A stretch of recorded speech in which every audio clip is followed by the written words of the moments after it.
Gardener जो होते हैं फ्रेंड्स, वो अपने गार्डन में तरीके तरीके के फूल लगाते हैं। अलग अलग प्लांट होते हैं गार्डन में और अलग अलग ही खुशबू बिखेरते रहते हैं।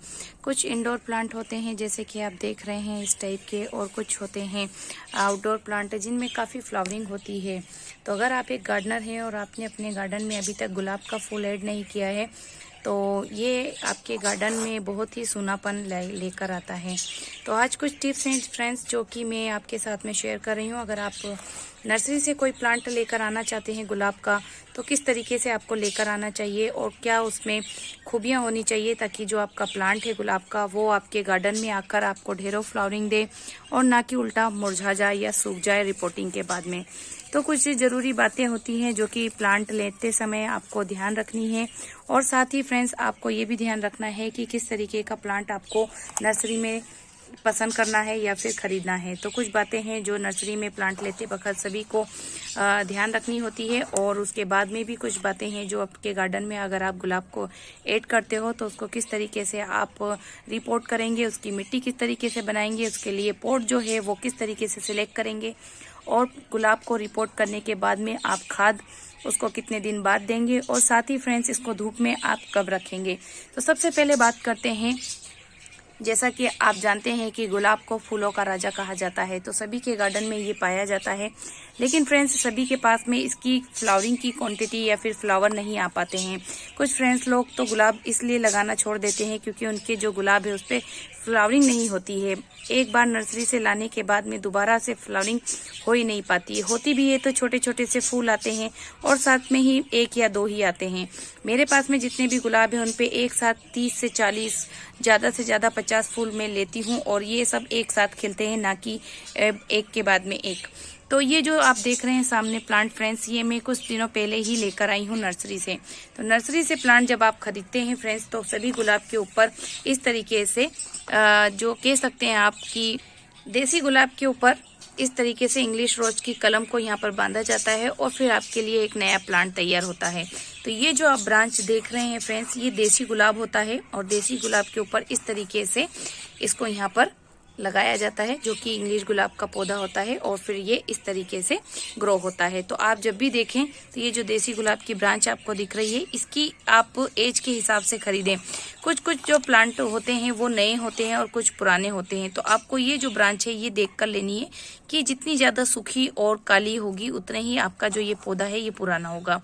साथ ही फ्रेंड्स आप ये देखिए कि आप जो प्लांट खरीद रहे हैं उसमें 3 से 4 नई नई ब्रांचेस निकली हो। तो ये देखिए यहाँ 3 से 4 ब्रांचेस निकली हुई है, और यहाँ पर देखिए बहुत प्यारी और बहुत ही अच्छी सी ब्रांचेस हैं और काफ़ी हेल्दी भी है, मोटी भी हैं। और इसमें ही देखिए यहाँ 3 से 4 ब्रांचें, यहाँ पर भी 2 ब्रांचें आगे चल के ये निकली हुई है, यहाँ पर भी निकली हुई है। तो इस तरीके से आपको ब्रांचों का ध्यान रखना है ताकि आपको पता चले कि प्लांट काफ़ी ज़्यादा नंबर ऑफ क्वांटिटी में फ्लावर देगा, क्योंकि इन्हीं से अगर ये नई नई सी ब्रांच से यहाँ पर से निकलेंगे अगर, तो फिर ज़्यादा फ्लावर आएंगे। तो देखिए फ्रेंड्स यहाँ पर देखिए कितने सारे अच्छी ब्रांचेस निकली हुई है, और ये जो आपको ब्रांच दिख रही है जहाँ पर से इसको बांधा गया है, कलम बांधना बोलते हैं, तो यहाँ ये भी काफ़ी पुरानी है। तो ये तो बात हो गई। साथ ही फ्रेंड्स काली मिट्टी और जो कि लाल मिट्टी में लगा हुआ होता है हमारा गुलाब का पौधा, तो इसको रिपोर्ट करते समय इसकी ज़्यादा से ज़्यादा मिट्टी आप निकालने की कोशिश कीजिए। ज़्यादा मिट्टी में अगर आप इसको लगाएंगे तो फिर ये सर्वाइव नहीं कर पाएगा। तो ज़्यादातर जो प्लांट होते हैं वो काली मिट्टी या फिर इसी लाल मिट्टी में ही लगे होते हैं। तो इसको आप रिमूव करने के वक्त ध्यान रखिएगा कि आप ज़्यादा से ज़्यादा इसकी मिट्टी निकालिए। अब बात करते हैं फ्रेंड्स कि आपने नर्सरी से ये पौधा खरीद लिया, इसकी वैरायटी देख ली, इसका जो कितना एज का है ये भी देख लिया। अब बात आती है फ्रेंड्स कि अगर आप इसको लेकर आते हैं नर्सरी से तो आपको किस तरीके से इसको रखना है। आपको तुरंत ही लाकर इसको रिपोर्ट नहीं करना है, कम से कम 7 दिन आपको इसको अपने गार्डन में कहीं पर भी एक तरफ इस तरीके से प्लांट रखे हुए हैं उनके साथ में इस तरीके से आपको रख देना है। पानी का थोड़ा ध्यान रखना है, और इसको पूरी शेडी एरिया नहीं दे, थोड़ा सा 1 या 2 घंटे की धूप जरूर दे, क्योंकि नर्सरी में ये गुच्छों में रखे रहते हैं तो वहाँ पर ह्यूमिडिटी रहती है और नीचे की तरफ गड्ढा रहता है ज़मीन में जिसमें ये पूरी थैलियाँ अच्छे से एडजस्ट हो जाती हैं, और इसकी जो ड्रेनेज होल रहते हैं काफ़ी अच्छे होते हैं जिससे कि पानी डालते ही तुरंत निकल जाता है। तो नीचे से जो ह्यूमिडिटी बनी रहती है मिट्टी में वो इनको मिलती रहती है। लेकिन जब हम हमारे गार्डन में लाकर इन्हें रखते हैं तो ये 1 या 2 पौधे होते हैं, तो इस वजह से इनको मिट्टी थोड़ी जल्दी सूख जाती है। तो आप क्या कर सकते हैं कि इस तरीके से कोई बर्तन ले सकते हैं और उसमें इसको रखकर आप पानी दे सकते हैं। पानी देने के बाद में थोड़ी देर इसमें पानी बना रहेगा और फिर ये धीरे धीरे पानी की नमी को लेता रहेगा। तो आपका जो पौधा है वो आपके गार्डन में आने के बाद में मरेगा नहीं। थोड़ा आपका जो गार्डन है उसको इसमें एडजस्ट करने में इसको टाइम लगेगा, इसलिए आपको इसकी रिपोर्टिंग 7 दिन के बाद कीजिए। तो रिपोर्टिंग के लिए जो मिट्टी आप तैयार करेंगे वो किस तरीके से तैयार करेंगे उसके बारे में अभी हम बात करते हैं। तो ये जो मिट्टी मैंने रखी है यहाँ पर फ्रेंड्स, ये मेरे जितने भी गुलाब है उनके लिए मैं मिट्टी तैयार करती हूँ। तो सबसे पहले बात करते हैं कोकोपीट की।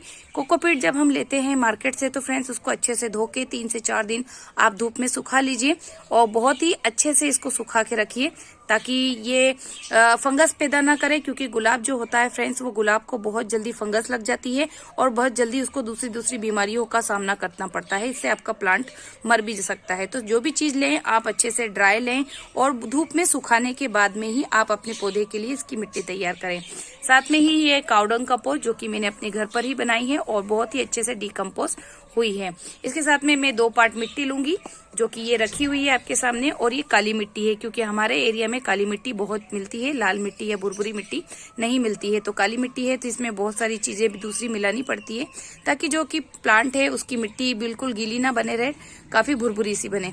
और एक पॉट ये है काली मिट्टी का। तो ये 2 पॉट मैंने काली मिट्टी के लिए हैं, 1 पॉट मैंने लिया है गार्डन सॉइल का, मैंने 1 पॉट लिया है अपने काउडंग कंपोस्ट का, 1 पॉट लिया है मैंने इसका जो कि हमारा कोकोपीट है। और इसके साथ में मैं थोड़ा सा राइस हस्क ले रही हूँ 1 डिब्बे के करीब, और साथ में ही यहाँ रिवर सैंड है। रिवर सैंड मिलाना बहुत जरूरी है क्योंकि काली मिट्टी जो है उसे भुरभुरी बनाना बहुत जरूरी है।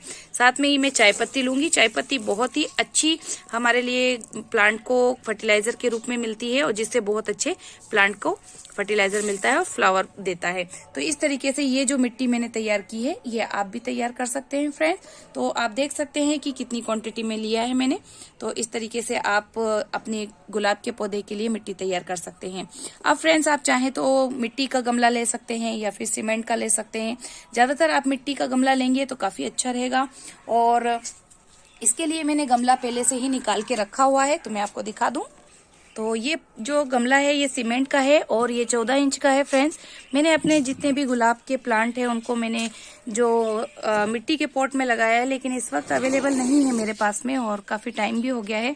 तो मिट्टी के जो गमले होते हैं फ्रेंड्स वो हमारे वहाँ पर बाहर मिलते हैं, आउटसाइड एरिया में मिलते हैं। तो इसलिए मैं इस वक्त जो सीमेंट का गमला है उसी में लगा दूंगी और इसमें भी अच्छे से सर्वाइव कर पाएगा। तो ये गमला मैं यहाँ रख देती हूँ। इसके ऊपर हम थोड़ा सा पत्थर रखेंगे ताकि जो इसका छेद है उससे मिट्टी बाहर ना निकले। तो इस तरीके का कोई भी आप टुकड़ा ले सकते हैं ईंट का, या फिर आपके पास में अगर कोई मटका टूटा हुआ हो तो आप उसमें डाल सकते हैं। तो देखिए फ्रेंड्स इस तरीके से आपको ढकना है। अब मैं इन सभी को मिक्स कर लूंगी और मिक्स करते हुए अगर मैं वीडियो बनाऊंगी तो काफी लंबी हो जाएगी, तो मैं मिक्स कर लेती हूँ, उसके बाद मैं आपको बताती हूँ। तो फ्रेंड्स एक गमले के हिसाब से मैंने मिट्टी तैयार कर ली है और देखिए 1 पार्ट मैंने मिट्टी ली है, 1 पार्ट अभी रखा हुआ है। और राइस हस्क मैंने 1 डिब्बे के करीब ले लिया है, आधी रिवर सैंड ली है, आधा ही मैंने काउडंग कंपोस्ट लिया है और आधा ही मैंने यहाँ पर कोकोपीट लिया है और आधी मैंने चाय पत्ती ली है। तो इस तरीके से आप 2 गमले आराम से इसको भर सकते हैं। और देखिए अभी इसको मैंने आधा भर दिया है। इसके बाद में हम धीरे से इसको निकालेंगे प्लांट को। अगर आपको थैली यूज करनी है तो आप इसको थैली को इस तरीके से फोल्ड करते जाइए धीरे धीरे और पूरी थैली आपकी निकल जाएगी। फिर आगे चल के आप कोई भी सीजनल प्लांट इस थैली में लगा सकते हैं। तो मैं निकाल कर आपको पूरी दिखाती हूँ और इस तरीके से आप निकाल सकते हैं इसको फोल्ड करते हुए। और ये निकल गई है। अब हम इसको थोड़ा सा इधर से थोड़ा सा निकालेंगे, ज्यादा नहीं डिस्टर्ब करेंगे। और जहाँ तक रूट्स नहीं आ जाती वहां तक हम इसे अच्छे से निकाल लेंगे और फिर हम इसको लगा देंगे। और फिर इसको लगाने के बाद में 8 दिन तक आपको शेडी एरिया में रखना है। तो मैं इसे लगा देती हूँ और इस तरीके से हमने इसको यहाँ रख दिया है। और ये लाल मिट्टी जितनी भी है इसको मैं डिब्बे में एक तरफ इकट्ठा कर लेती हूँ। तो ये लाल मिट्टी इकट्ठा कर ली है। अब इसको हम धीरे से डाल देते हैं इसमें। और इस तरीके से पूरा डालने के बाद में हमारा जो प्लांट है उसकी रिपोर्टिंग हो गई है। देखिए अब आपको इसको 1 हफ्ते के लिए फ्रेंड्स अच्छे से इसको छाया वाली जगह पर रखना है और 1 हफ्ते तक आपको इसको और भी कोई दूसरा पानी नहीं देना है। अभी हम पानी दे देंगे और 1 हफ्ते के बाद में फ्रेंड्स आप इसमें देखेंगे कि नई नई सी शूट्स निकलने लग जाएंगी। अगर आपके जो प्लांट है उसकी मिट्टी सूख जाती है तो फिर आप इसको काउडंग कंपोस्ट की टी दे सकते हैं या फिर सीवीड लिक्विड दे सकते हैं। तो ये जो प्लांट है फ्रेंड्स, इसे मैंने कुछ हफ्ते पहले ही खरीदा था और इसकी रिपोर्टिंग की थी। तो देखिए अभी इसमें से नई सी शूट्स भी निकल आई है, लेकिन मैंने इसको कट कर दिया है ताकि ये शूट के ऊपर फ्लावर ना आए। तो अगर आपके पास गार्डन में भी इस तरीके से शूट निकल आती है तो आप उसे कट कर दें ताकि ये काफी घना हो और एक साथ काफी क्वांटिटी में फ्लावर आए। पीली जो पत्तियां हो जाएं फ्रेंड्स, उसे आप निकाल कर इस तरीके से फेंक दीजिए और 1 हफ्ते तक आप इसे छाया में रखिए। उसके बाद में आप धूप में शिफ्ट कर सकते हैं। और 1 हफ्ते के बाद में अगर आपकी प्लांट की मिट्टी सूखती है तो आप काउडंग कंपोस्ट टी या फिर आप इसमें सीवीड लिक्विड दे सकते हैं। तो अभी इसमें सिर्फ नॉर्मल पानी देंगे और इसमें अभी कुछ भी नहीं मिलाया है खाद में। तो थोड़े टाइम बाद जब हम इसमें दूसरी खाद डालेंगे 1 महीने के पश्चात, तो फिर हम इसमें नीम की खली भी डालेंगे। तो फ्रेंड्स ये वीडियो कैसी लगी बताइएगा जरूर, कमेंट कीजिएगा, लाइक कीजिएगा और मेरे चैनल पर नए हैं तो सब्सक्राइब करना मत भूलिएगा फ्रेंड्स। मिलते हैं फिर किसी नई वीडियो में नए प्लांट की जानकारी के साथ में। तब तक के लिए take care and bye bye.